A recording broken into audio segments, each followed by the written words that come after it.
depressed in the surface about 1 or 2 inches. Hola amigos, hola a todos quienes están conectados en nuestro primer workshop, primeros pasos en la observación astronómica. Hemos decidido hacer este workshop, y particularmente con este tema, por la conmemoración del Día de la Astronomía en nuestro país. La idea de este workshop es que podamos resolver las que nosotros consideramos son las dudas más comunes al momento de querer iniciarse en la observación astronómica. Vamos a ir respondiendo esas preguntas, y además la idea es que ustedes a través del chat nos manifiesten sus consultas para nosotros ir respondiéndolas al final de la sesión. Y para comenzar, la que nosotros creemos que es la pregunta más común al momento de iniciar es: ¿necesito un instrumento para comenzar a observar? Y la respuesta a eso es que no necesariamente. La verdad, existen varios tipos de observación astronómica, y la más común, que es la observación de las constelaciones, no requiere que nos ayudemos de un instrumento para poder observar. A simple vista, incluso desde la ciudad, ya es posible para nosotros observar las constelaciones, las estrellas que las componen, y poder ver noche tras noche el movimiento que tienen en el cielo. También existen varios fenómenos astronómicos que no necesariamente requieren utilizar instrumentos para poder observarlos, como son las lluvias de estrellas, los cometas muchas veces, y también la observación de eclipses lunares o solares, donde solamente necesitaríamos los lentes para protegernos del sol. También existen muchos tipos de observación que podemos hacer desde cielos oscuros, con la Vía Láctea, donde tampoco necesariamente necesitamos un instrumento para apoyarnos de la observación. Lo que sí recomendamos es ayudarnos a través de un planisferio celeste que nos indique la posición en determinada parte del cielo o hora del cielo, y también una aplicación como por ejemplo Stellarium o Sky Portal que nos ayude a orientarnos en el cielo, saber qué objeto estamos mirando o a qué hora determinada aparece el objeto que queremos ver. Pero para todo eso no es necesario un instrumento. Pero si finalmente hemos decidido dar el paso y hacer el salto al instrumento, esto nos lleva a la segunda pregunta más común al momento de iniciarse, que es: ¿necesito un binocular o un telescopio? ¿Qué es mejor y cuáles son las diferencias? Y la verdad, además de las diferencias obvias entre un telescopio y un binocular, que son el tamaño y que con uno mira con 2 ojos y con el otro miramos con un solo ojo, tienen unas diferencias técnicas que son fundamentales. La diferencia técnica más obvia es el campo de visión y el aumento. En el caso del binocular, es un instrumento que está orientado para ver grandes porciones del cielo, es decir, un campo muy grande, donde nosotros podemos ver el objeto celeste que estamos buscando y además entender el contexto estelar en el que está en ese momento, en el caso de ser la luna, por ejemplo, en el que está transitando en ese lugar, o si es un objeto de espacio profundo, las estrellas o la zona del cielo de fondo a este objeto. Y también, particularmente, el binocular nos sirve para hacer barridos de la Vía Láctea. Es decir, si estamos en un cielo oscuro, podemos observar la Vía Láctea de punta a punta y todos los objetos que están en ella. La principal diferencia del binocular con el telescopio es que el telescopio nos da mucho mayor aumento, y es decir, que nos da un campo mucho más cerrado que lo que nos da el binocular. Por lo tanto, el telescopio nos sirve para ver objetos concretos en el cielo. Es decir, si queremos ver o un cúmulo de estrellas, o un planeta, o una nebulosa, o una galaxia, eso lo podemos hacer a través del telescopio, que nos da mayor aumento, tiene un mayor índice de captación de luz, por lo tanto nos permite ver este objeto en particular. También una segunda pregunta, además de cuál es la diferencia obvia, es ¿qué podemos observar a través de un binocular y qué podemos observar a través del telescopio? En el caso del binocular, por su naturaleza obvia de un gran campo amplio, nos permite observar primeramente cúmulos de estrellas. Los cúmulos de estrellas son objetos que no requieren gran aumento para verlo, y el binocular en ese sentido es un instrumento perfecto, porque al darnos poco aumento y un gran campo de visión, nos permite que el objeto entre completo en el campo de visión, lo que muchas veces no es posible a través del telescopio. También el binocular nos permite ver, si estamos en un cielo lo suficientemente oscuro, galaxias, y también nos permite ver nebulosas. Pero en ese caso particular depende de la apertura del binocular y depende de la oscuridad o el nivel de oscuridad del cielo en que estemos haciendo la observación. El binocular también nos sirve para observar la luna, pero vamos a observar la luna completa en el campo de visión y particularmente la zona del cielo en que está transitando al momento de la observación. En ese sentido, el telescopio, obviamente, además de mostrarnos cúmulos de estrellas, nebulosas y galaxias, la principal diferencia que tiene con el binocular es que el telescopio, al darnos mayor aumento, nos permite ver detalle en los objetos del sistema solar. Si nosotros miramos un planeta a través del telescopio, vamos a poder ver detalles. En el caso, por ejemplo, de Venus, podremos distinguir las fases de Venus. En el caso de Marte, si es que se encuentra en una posición favorable o en su oposición, podemos distinguir claramente el color, podemos distinguir pequeños detalles de la geografía de Marte y también podemos distinguir sus capas polares. En el caso de Júpiter, vamos a poder observar sus lunas, el movimiento de las lunas si hacemos una observación continua a lo largo de la noche, y también nos permite observar las franjas de Júpiter en caso que el telescopio sea de una apertura idealmente sobre los 80 milímetros. También otra diferencia fundamental es que el telescopio nos permite observar en detalle los cráteres de la Luna, cosa que a través de un binocular no lo podemos hacer de la misma forma, porque como les dije, el binocular, al no darnos tanto aumento, nos muestra la Luna completa en el campo de visión, pero en el caso del telescopio, como nosotros podemos ir cambiando los oculares, si nosotros ponemos un ocular de bajo milimetraje, el telescopio nos va a mostrar detalle de los cráteres y particularmente detalles de una zona muy interesante que va cambiando día a día, que es el terminador lunar. Una tercera pregunta que es muy común para quienes se inician en la astronomía es ¿cómo podemos identificar y buscar objetos en el cielo? En ese sentido, la forma más común es a través de un planisferio celeste, pero actualmente todos tenemos smartphone, por lo tanto en el siglo que nos encontramos y en la época con la tecnología que tenemos actualmente, la forma más sencilla de encontrar los objetos en el cielo o buscar algún objeto en particular que queramos observar es a través de una aplicación. En nuestra experiencia, la aplicación más recomendada es Stellarium, que está disponible para smartphone, ya sea iPhone o que funcione con Android. Está disponible también para computador, ya sea para Mac o para PC.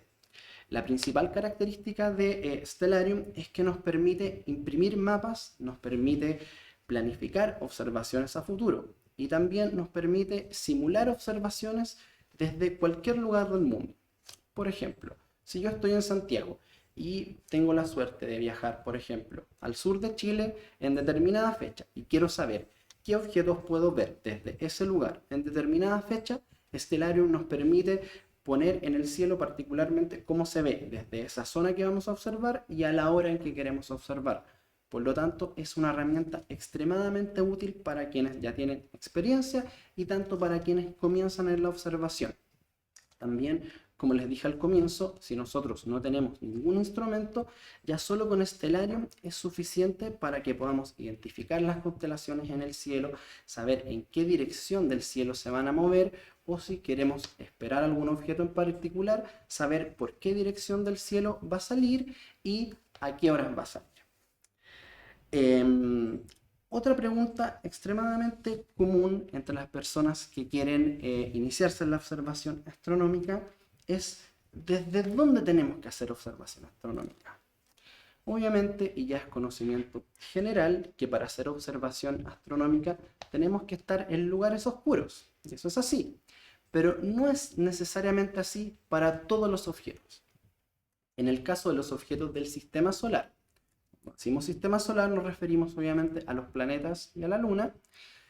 Para estos objetos no es necesario que estemos desde cielos oscuros, porque estos objetos reflejan luz del sol y está la cantidad de luz que reflejan que incluso desde cielos con contaminación lumínica, como el centro de Santiago o las grandes ciudades, ya podemos verlos sin ningún problema. Es decir, si queremos observar los planetas y la luna, podemos hacerlo desde cualquier lugar sin importar la contaminación lumínica. Obviamente, solo tiene que ser un cielo despejado. Pero en el caso de los objetos de espacio profundo, es decir, objetos que están más allá del sistema solar, es completamente imprescindible que estemos en un cielo oscuro. Esto se debe a que los objetos del sistema solar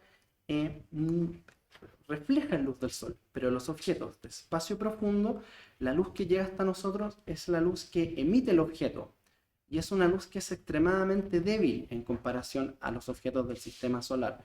Por lo tanto, si nos encontramos en lugares donde el efecto resplandor de las luces de la ciudad es evidente, la luz tan tenue que emiten estos objetos de espacio profundo se va a volver completamente invisible. Es por eso que es extremadamente importante que si queremos observar cúmulos de estrellas, nebulosas y sobre todo galaxias, es indispensable que estemos en un cielo oscuro. Obviamente, como toda excepción a la regla, hay objetos que escapan a eso, además de los objetos del sistema solar. Particularmente los objetos de espacio profundo, que sí podemos ver desde cualquier lugar, incluso desde cielos contaminados, son cúmulos de estrellas brillantes, como por ejemplo las Pléyades, o nebulosas brillantes como la nebulosa de Orión, que particularmente es una nebulosa que es tan brillante que incluso con telescopios medianos y desde cielos contaminados ya es posible distinguir la nubosidad del núcleo. Es decir, si lo miramos a través del telescopio, no lo vamos a ver netamente como un pequeño grupito de estrellas, sino que vamos a distinguir que hay un resplandor que no es de naturaleza estelar, por decirlo así. También hay otras nebulosas, además de la nebulosa de Orión, que son posibles de observar desde la ciudad. En el caso del verano, como dijimos, tenemos la nebulosa de Orión, pero cuando queremos hacer la observación durante el invierno, particularmente la zona de la nebulosa de la Laguna, muy cerca del núcleo de la Vía Láctea, es visible también a través del telescopio, incluso desde ciudad. Y otra de las preguntas que es muy común al momento de iniciarse en la observación astronómica es ¿en qué tenemos que fijarnos al momento de elegir nuestro instrumento? En el caso de los binoculares, lo que nos tenemos que fijar principalmente es la relación entre el aumento y el diámetro de apertura del binocular. Como ya sabemos, los binoculares tienen dos números o dos medidas que los caracterizan. Generalmente, para comenzar con la astronomía, la medida que se ocupa es 10 por 50, es decir, 10 aumentos o 10x por 50 milímetros de apertura del lente. En el caso de los binoculares, el primer número indica el aumento, es decir, cuántas veces me va a acercar la imagen, u otra forma de entenderlo, cuántas veces más grande voy a ver la imagen en comparación a lo que lo veo a simple vista. Y en el caso del segundo número, lo que nos indica es la apertura del instrumento o el tamaño de la entrada de luz del instrumento en milímetros. En el caso de los binoculares, como les comenté, la medida más común para comenzar es 10 por 50, pero medidas como 7 por 50 o 12 por 60 son igual de válidas para comenzar. Particularmente recomendamos esas medidas para comenzar porque son de un tamaño que nos permite manipular el binocular a mano alzada. Es decir, no necesariamente necesitamos un trípode para hacer la observación, sino que con el movimiento de nuestros brazos y apuntando directamente con nuestros brazos es suficiente para que podamos manipular el instrumento sin problemas.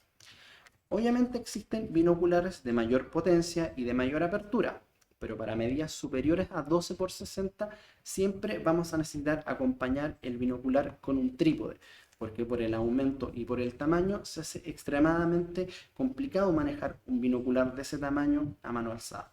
Por lo tanto, si están recién comenzando, la medida ideal es 10 por 50 o lo más parecido, 12 por 60 o 7 por 50. En el caso del telescopio, ahí es un poco distinto, porque en el caso del telescopio tenemos distintos tipos de telescopios y tenemos distintas aperturas de telescopio. Como para comenzar, podemos considerar que la medida más importante al momento de elegir el telescopio es el diámetro de apertura. Cuando nos referimos al diámetro de apertura, estamos hablando del grosor del tubo, por decirlo en palabras sencillas. Mientras más grueso es el tubo de mi telescopio, entra más luz y eso se traduce en mayor resolución. Es decir, que la imagen se va a ver más nítida, más brillante y más definida a medida que el tubo de nuestro telescopio es más grande. El otro elemento que nos tenemos que fijar es el largo focal. El largo focal, en palabras sencillas, es la distancia que recorre la luz entre que entra mi instrumento y llega al punto donde hace foco en mi ojo y puedo observar. Mientras más larga es esta distancia focal, el telescopio me va a dar mayor aumento. Es decir, voy a ver los objetos más cerca. Y mientras más corto es este número, es decir, la distancia focal, el telescopio me va a dar menos aumento, pero me va a dar un campo de visión mayor. Ahora, ¿por qué existen telescopios largos y telescopios cortos si se supone yo quiero ver lo más cerca posible? Y eso tiene que ver con el tamaño aparente del objeto en el cielo. Como les dije anteriormente, hay objetos, sobre todo los objetos de espacio profundo, como los de estrellas, o las nebulosas, que son objetos que, si bien son muy débiles, no tienen por decirlo así, un tamaño pequeño en el cielo, sino que ocupan una gran zona del cielo. Por lo tanto, yo para poder observarlos no necesito gran aumento, sino que necesito un gran campo visual. Y en ese sentido, los telescopios cortos son mucho más adecuados. Y por otro lado, si yo quiero observar un objeto, como un planeta o los cráteres de la Luna, en ese sentido, un telescopio largo va a ser una mejor opción, porque al darme más aumento, voy a poder ver estos objetos en particular, que requieren mucho mayor aumento, de mejor forma. Entonces, un poco como para concluir ese tema en particular, podemos definir que los telescopios largos son mejores para mirar los planetas y la Luna, y los telescopios cortos son mejores para observar espacio profundo. Otra diferencia fundamental y característica fundamental al momento de elegir el telescopio es elegir el tipo de montura que va a tener mi telescopio. Existen principalmente dos tipos de monturas: las monturas azimutales o altazimutales y las monturas ecuatoriales. La principal diferencia que tienen es que en el caso de la montura azimutal, esta se mueve en altura, es decir, de arriba a abajo, y en azimut, es decir, de izquierda a derecha. Son monturas extremadamente sencillas de ocupar y son las monturas más recomendadas para niños o personas que no tengan ningún tipo de conocimiento en la astronomía. Tienen la ventaja de que no requieren ningún tipo de calibración, sino que solamente apuntamos el objeto, lo enfocamos y lo podemos observar. Pero el punto débil que tienen estas monturas es que el movimiento que hacen va a ser siempre en línea recta, pero los objetos en el cielo no se mueven en línea recta, sino se mueven en líneas que podríamos definir como curvas. Y es por eso que existe la montura ecuatorial. La montura ecuatorial se basa en el movimiento de rotación de la Tierra, y la esencia para que funcione la montura ecuatorial es justamente que nosotros la alineemos con el eje de rotación de la Tierra. Al alinear la montura con el eje de rotación de la Tierra, nos permite hacer este seguimiento curvo que hacen los objetos en el cielo con tan solo un eje. Por lo tanto, las monturas ecuatoriales son mucho más precisas que las monturas azimutales. Por lo tanto, si nosotros queremos hacer un seguimiento muy preciso o queremos iniciarnos con un telescopio que sea un poquito más complejo de usar y sobre todo aprender astronomía y aprender movimiento celeste, es que las monturas ecuatoriales son una mejor opción, a pesar de que son un poquito más complicadas de usar. De todas formas, si nosotros aprendemos a identificar el polo sur celeste, el uso de la montura ecuatorial es bastante más sencillo y bastante más preciso al momento de seguir los objetos. Y finalmente, otra pregunta muy común que generalmente nos hacen es, si estoy en Santiago, ¿cuáles son los mejores lugares para hacer astronomía? Y particularmente en la zona de la región metropolitana, dependiendo en qué zona estemos, es el lugar que nos queda más cerca. Particularmente si estamos en Santiago Centro, si nos vamos hacia el lado de Farellones o del Cajón del Maipo, es decir, hacia la cordillera, ya es suficiente para que la oscuridad de esos cielos nos permita observar espacio profundo. Si por otro lado nos encontramos en la zona norte de Santiago, ya si nos vamos más para el lado de Peldé o camino a los Andes, son lugares que ya son increíblemente oscuros que también nos permiten observar espacio profundo. En el caso de la zona sur de Santiago, para quienes vayan hacia el lado de Buin, el sector de Chada, el sector de la Laguna Culeo, son los lugares más oscuros donde podemos observar. Y en el caso que estemos más del sector oeste de Santiago, más del lado de Maipú, Cerrillos, si nosotros nos vamos hasta el sector de Melipilla o más para el lado de la gente de Pudahuel, el sector de Casablanca, ya pasado el túnel Zapata, ya nos encontramos con cielos que son realmente oscuros, que nos permiten hacer observación astronómica.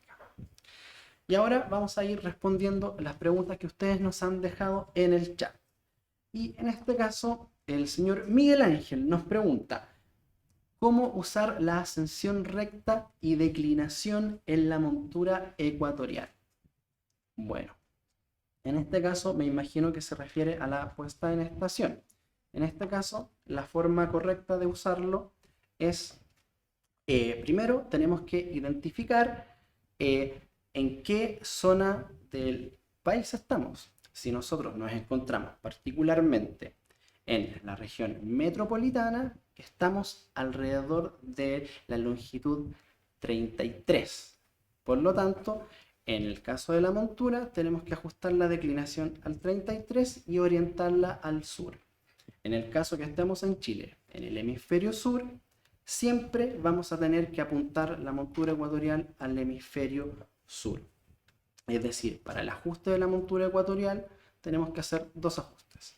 Primero, el índice de inclinación de la montura, que va a depender según nuestra latitud, y apuntarla al sur. Si nosotros tenemos nuestra montura ecuatorial correctamente apuntada al sur, siempre que hagamos el seguimiento con el eje de ascensión recta en el telescopio, vamos a poder seguir de forma perfecta el objetivo. Obviamente, cuando nosotros apuntemos la montura ecuatorial y la orientemos al sur, nunca nos va a quedar perfectamente alineada con el polo sur celeste. Y es para eso que se ocupa el eje de declinación. Para hacer el seguimiento del objeto, nosotros vamos a tener que ir girando la perilla, en el eje de ascensión recta. Pero, como les decía, nunca nos va a quedar perfecta. A medida que pase el tiempo y vamos haciendo el seguimiento, vamos a notar que el objeto tiene una deriva, es decir, que se nos va hacia arriba o se nos va hacia abajo. En ese caso es cuando nosotros vamos a ocupar el eje y el ajuste de declinación para ir corrigiendo los errores de deriva que nos haga la puesta en estación. Obviamente, si nosotros tenemos una montura ecuatorial que sea muy robusta y muy precisa, prácticamente nunca vamos a tener que ocupar el eje de declinación. Pero la verdad que en la práctica es casi imposible apuntar de forma perfecta la montura ecuatorial al polo sur celeste, por lo tanto siempre nos va a salir una deriva, la cual vamos a tener que corregir con el eje de declinación. Y acá, otra pregunta. Jonathan nos pregunta: ¿qué oculares recomiendas para un telescopio Celestron Starsen 130-650? Bueno, en este caso, generalmente los telescopios, particularmente de esa gama, vienen con dos oculares, que son generalmente 20 o 25 milímetros y otro de 9 o 10 milímetros. En este caso yo te recomendaría, si quieres mirar espacio profundo, te recomendaría que te compres un ocular de 32 milímetros. Y ese ocular lo que va a hacer es quitarle aumento al telescopio y aumentar el campo de visión que tiene el telescopio. Y otro efecto que tiene si nosotros quitamos el aumento al telescopio es que nos va a llegar más luz a nuestro ojo. Por lo tanto, mientras menos aumento ocupes en el telescopio, es decir, un mayor campo de imagen, la imagen va a brillar más. Por lo tanto, para espacio profundo, en ese modelo particular te recomiendo un 32 milímetros.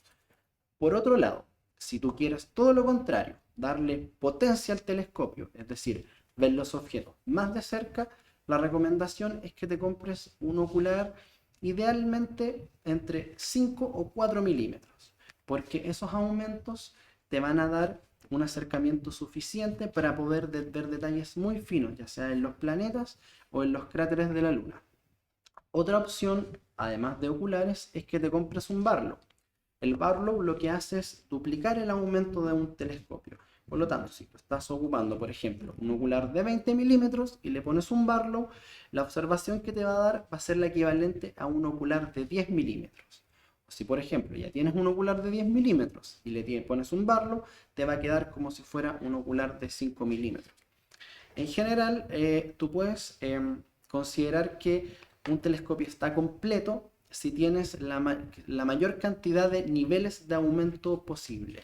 Es decir, que tengas uno que te dé poco aumento, un aumento intermedio, un poquito más y un poquito más.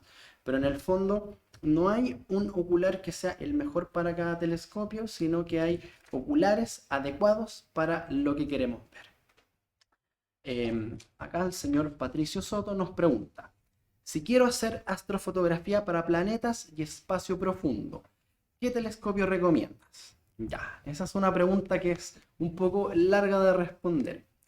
Pero en general, si queremos hacer astrofotografía, depende mucho del tipo de astrofotografía que queramos hacer para saber cuál es el telescopio más adecuado. Podemos definir que hay tres tipos de astrofotografía principalmente. Podemos definir que la astrofotografía lunar es el paso 1 y la más sencilla de hacer. Para hacer astrofotografía lunar no necesitamos necesariamente un telescopio muy complejo. Basta un modelo sencillo que podamos alinear la cámara de nuestro smartphone para que podamos tomar fotos bastante buenas. Pero si nosotros estamos decididos en ir un paso más allá y hacerlo un poco más complejo para tener mayores detalles y mayor definición en los objetos, lo que tenemos que considerar es que vamos a necesitar sí o sí un telescopio que tenga motorización. ¿Por qué motorización? Porque básicamente a mayor aumento el objeto se mueve más rápido en el cielo a cuando lo observamos. Y si nosotros queremos fotografiar los planetas, vamos a tener que considerar que para fotografiar los planetas nosotros realmente no sacamos una foto de la forma convencional en que apretamos un botón y sale una foto, sino que para fotografiar los planetas se ocupa una técnica llamada Lucky Imaging. El Lucky Imaging consiste en que nosotros grabemos un video que sea más o menos de unos 40-50 segundos del planeta y después ese video pasa a un software externo donde nosotros los vamos a descomponer en fotogramas. Y después esos fotogramas los vamos a pasar a otro software que lo que va a hacer es elegir los mejores fotogramas donde la turbulencia atmosférica sea un poco menor, es decir, los fotogramas que estén más enfocados para luego apilarlos. Cuando nosotros apilamos una imagen, lo que hacemos es elegir la mejor parte de cada imagen para después juntarla y crear una imagen más definida. Esta técnica particularmente se ocupa para fotografiar los planetas y los cráteres de la Luna. Entonces lo primero que tenemos que considerar si queremos fotografiar los planetas y la Luna es que nuestro telescopio tenga motorización para nosotros poder grabar videos donde el objetivo esté siempre centrado en el campo de visión para poder grabar estos videos y hacer esta técnica del Lucky Imaging. En el caso más avanzado para astrofotografía en espacio profundo, lo que recomendamos es que tengas un telescopio que tenga montura ecuatorial y que la montura ecuatorial sea motorizada. Esto es fundamental porque en el caso de la astrofotografía de espacio profundo lo que se ocupa es larga exposición. Es decir, nosotros tenemos que tener mucho rato el obturador de nuestra cámara abierto, cosa que capte la mayor cantidad de luz posible. Pero nos vamos a encontrar con este problema, que es que los objetos del cielo se mueven. Y si nosotros estamos fotografiando una estrella en larga exposición y nuestro telescopio no hace este seguimiento perfecto del objeto del cielo, la estrella, en vez de verse como una estrella, se va a ver como una especie de huevo o como una línea. a medida que pasa el tiempo. Por lo tanto, es fundamental que para poder hacer esta larga exposición que la astrofotografía de espacio profundo requiere, la motorización del telescopio y el seguimiento del telescopio sea prácticamente perfecto. Y esto solamente lo podemos lograr con monturas ecuatoriales que tengan motorización. También es muy importante considerar que si bien nosotros podemos tener nuestro telescopio con montura ecuatorial y motorizada, tener los equipos no nos asegura el resultado, sino que es el correcto manejo de los equipos es lo que nos va a llevar a un excelente resultado. Eso es muy importante porque muchas personas que están buscando hacer astrofotografía piensan que con tener el equipo es suficiente, y la verdad, tener el equipo es como tener el lápiz y el bloc en el fondo. Lo que nosotros podamos hacer con eso depende de nuestra habilidad manejando el lápiz y el bloc. Y en este caso, lo que nosotros podamos hacer con un telescopio con motorización va a depender de nuestro propio manejo de la cámara fotográfica y de nuestro manejo del telescopio. Pero principalmente va a depender además de nuestra habilidad haciendo el postprocesado, es decir, qué hacemos con las fotos que captamos con nuestro telescopio y con nuestra cámara. Otra pregunta: ¿qué podría observar en invierno u otoño de cielo profundo? Esa es una muy buena pregunta. En el caso del otoño, como es una época que podemos definir como transición entre mirar hacia afuera de la Vía Láctea y mirar hacia el corazón de la Vía Láctea, particularmente en otoño se considera que es la temporada de galaxias. Y es porque durante la noche la zona del cielo que mayor se puede ver, sobre todo si hacemos la observación en orientación norte, es la zona de Virgo, que es la zona donde podemos observar hacia afuera de la Vía Láctea. Por lo tanto, podemos observar galaxias. Tenemos que considerar obviamente que para observar galaxias tenemos que estar de un cielo oscuro y tener un telescopio o un binocular con la mayor apertura posible. Pero si nos vamos a objetos en particular que podemos observar durante el otoño, uno de los objetos más hermosos para observar y fotografiar es la nebulosa de Eta Carinae, la cual más o menos en esta época, en inicio del otoño, la podemos observar en dirección sur, más o menos desde las 10 de la noche y rodeando el polo sur celeste a medida que va pasando la noche. Como es un objeto circumpolar que se encuentra bastante cerca del polo sur celeste, el movimiento que tiene alrededor del polo sur celeste es bastante lento. Por lo tanto, la nebulosa de Eta Carinae la podemos observar durante toda la noche prácticamente, desde que oscurece hasta que amanece. Otro objeto muy lindo que podemos observar en esta época del año es el cúmulo Omega Centauri, ubicado en la constelación del Centauro, también en orientación sur. Omega Centauri lo podemos observar en estos días más o menos desde las 12 de la noche a una altura más o menos sobre los 30 grados, y también lo vamos a tener a tiro para observación durante toda la noche hasta el amanecer. Muy cerca de Omega Centauri, para quienes tengan sobre todo telescopios grandes o estén desde lugares muy oscuros, es la galaxia Centauro A, que es una de las galaxias más brillantes que podemos observar desde la Tierra. Para observar Centauro A, obviamente, sí tenemos que estar desde un cielo muy, muy oscuro. En el caso de Eta Carinae y del cúmulo Omega Centauri, no hace falta que estemos de un cielo tan oscuro. Incluso desde ciudad ya es posible distinguir el cúmulo y distinguir la nebulosa. Y ya, más centrado el invierno, básicamente tenemos muchos objetos para observar, porque durante los meses de invierno tenemos el centro de la Vía Láctea durante prácticamente toda la noche sobre nuestras cabezas. Y ahí la verdad la cantidad de objetos que podemos observar es pero ilimitada. Uno de los más comunes, o para que se hagan una idea de los más comunes que podemos observar, están la nebulosa de la Laguna, la nebulosa trífida, la nebulosa M16, podemos observar también el clúster de Hércules, también podemos observar toda la zona del cúmulo de los patos salvajes. Básicamente podemos observar todos los objetos que están en el corazón de la Vía Láctea. Otro objeto muy lindo de observar, sobre todo para quienes tienen telescopios muy grandes y potentes, es la nebulosa planetaria de Dumbbell o de la mancuerna. Si la quieren buscar por su catálogo es M27 también. Es la nebulosa planetaria más brillante y más grande y es una de las más observables desde prácticamente cualquier tipo de telescopios, pero se observa más lindo obviamente en telescopios grandes. Es un objeto muy clásico del invierno. Pero en el fondo sí tenemos muchos objetos muy lindos para observar durante el otoño y el invierno. Pero para resumir, esos serían los más adecuados y los más fáciles de observar. Y un poco para cerrar, quería contarles un poco cómo comencé yo particularmente con la observación astronómica. Yo particularmente comencé con un telescopio muy pequeño, de 76 milímetros de apertura, tipo reflector.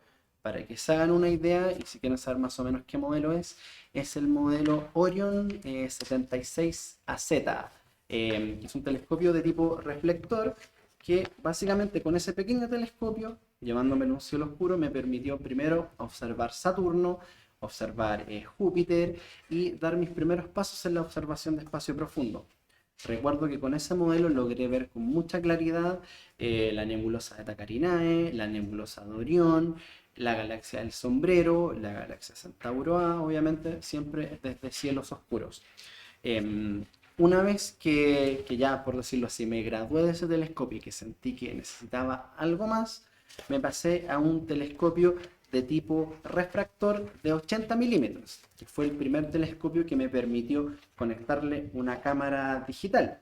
Y con ese pequeño telescopio, muy sencillo, pude fotografiar la luna. Y una vez que logré fotografiar la luna, quedé absolutamente maravillado con la astrofotografía. Y de ahí obviamente empecé a juntar plata, me compré un telescopio mejor y así poco a poco fui aprendiendo. Pero lo fundamental, y creo que fue lo que marcó el salto en cuanto a la observación y mis conocimientos astronómicos, no fue necesariamente el uso o de algún modelo de telescopio en particular, sino que fue el uso de la aplicación Stellarium, la que les comenté hace mucho rato. Porque Stellarium básicamente nos permite observar el cielo y conocer el cielo en cualquier momento y con un lujo de detalle que incluso a través del telescopio no es posible.